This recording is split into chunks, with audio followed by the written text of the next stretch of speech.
I got you. Put me on World Star. This little bitch wants to fucking flirt with a bitch who's scooping macaroni and cheese. He's gonna get macaroni and cheese. Tell the camera what he did. Tell the camera what he did. I'm the shit. Ain't no bitch hotter than me. Ain't no bitch more paid than me. Fuck all you fucking bitches. Therefore. Fuck all you bitches. Ain't nobody got $10,000 tits like me. $10,000 on my titties, bitch.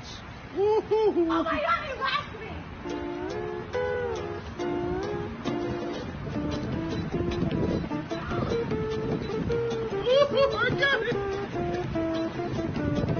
I got it.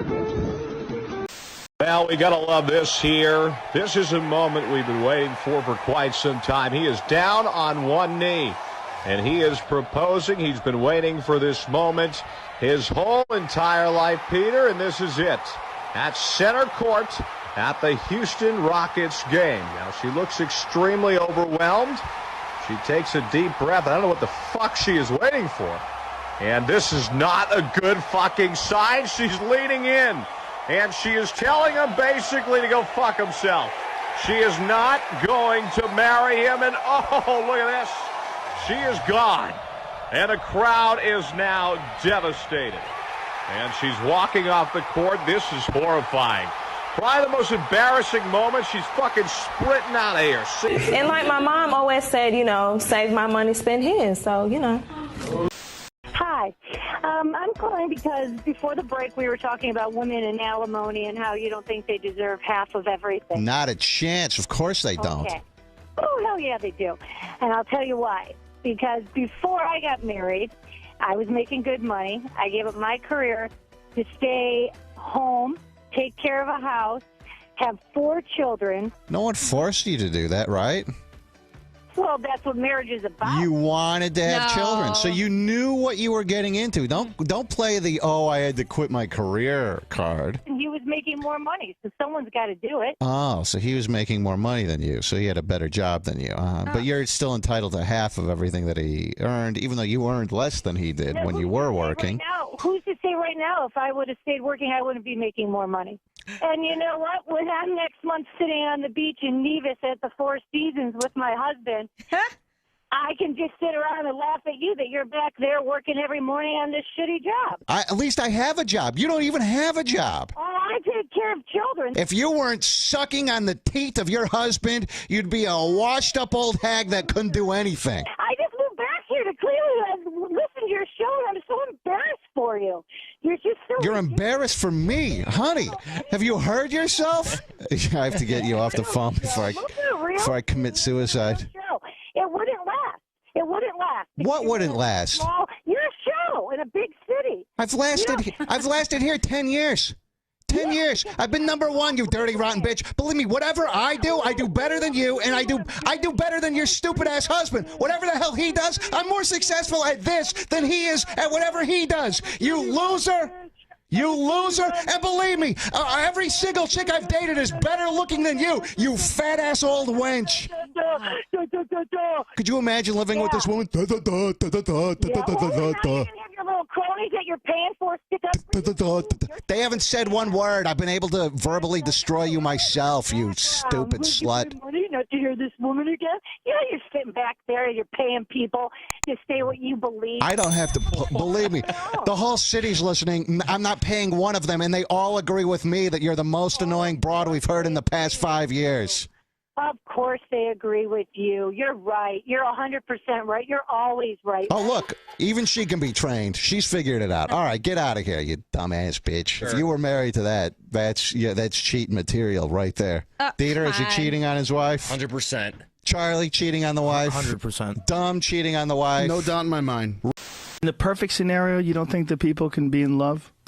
No. I honestly don't see two people. I think honest love would be like you just never argue.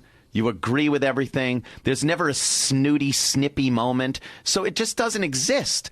And in time, it transfers into something more a habit, a habitual thing. The lust turns into habit.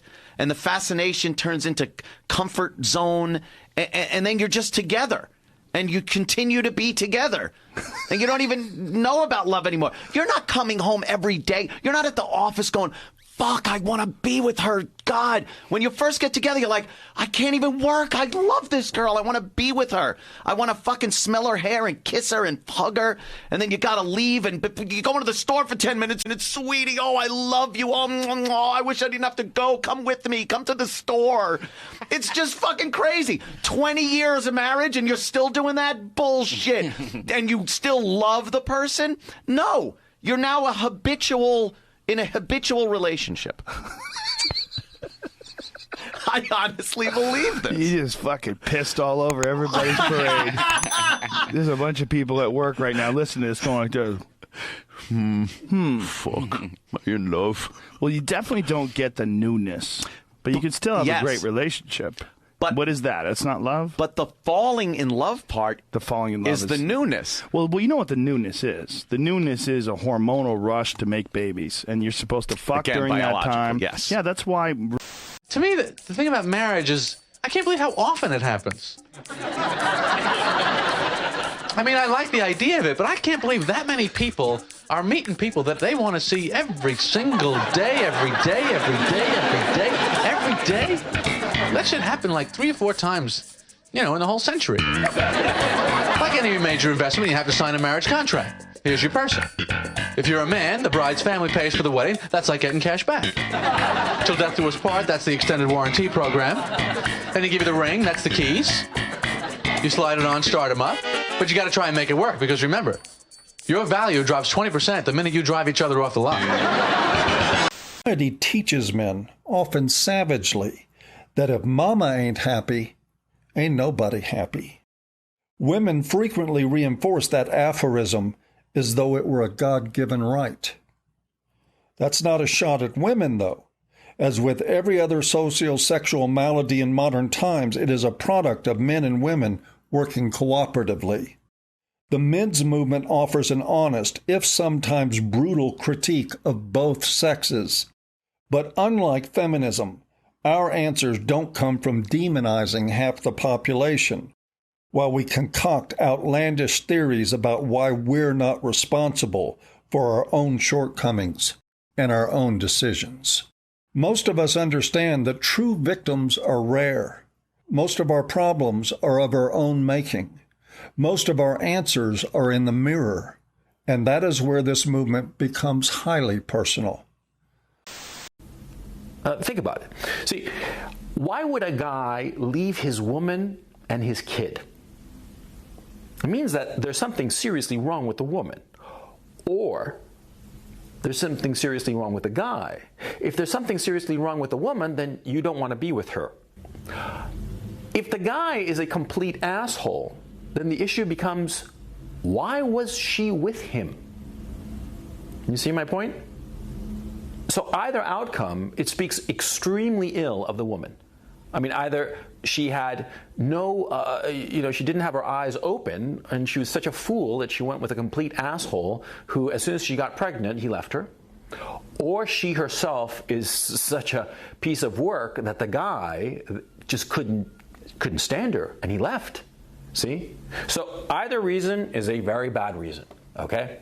These problems of today are the direct consequence of women's emancipation and freedom from housework, thanks to capitalism, which made it possible for women to have jobs outside the home for the very first time in the 19th century, no longer to be dependent on husband or father or brother, right? And so this great thing that's happened to us, that allowing us to be totally self-supporting, independent agents, has produced all this animosity between men and women, because the women feel unhappy. Women today, wherever I go, whether it's Italy or Brazil or England or America, or Toronto, the upper middle class professional women are unhappy, miserable. And they don't know why they're unhappy. They want to blame it on men. The men must change. Men must become more like women. No, that is the wrong way to go, It's when men are men, and understand themselves as men, are secure as men. I'm not even sure they should live together. Eddie, how do you explain the fact that married men live longer than single men? No, that's not true. It just feels that way.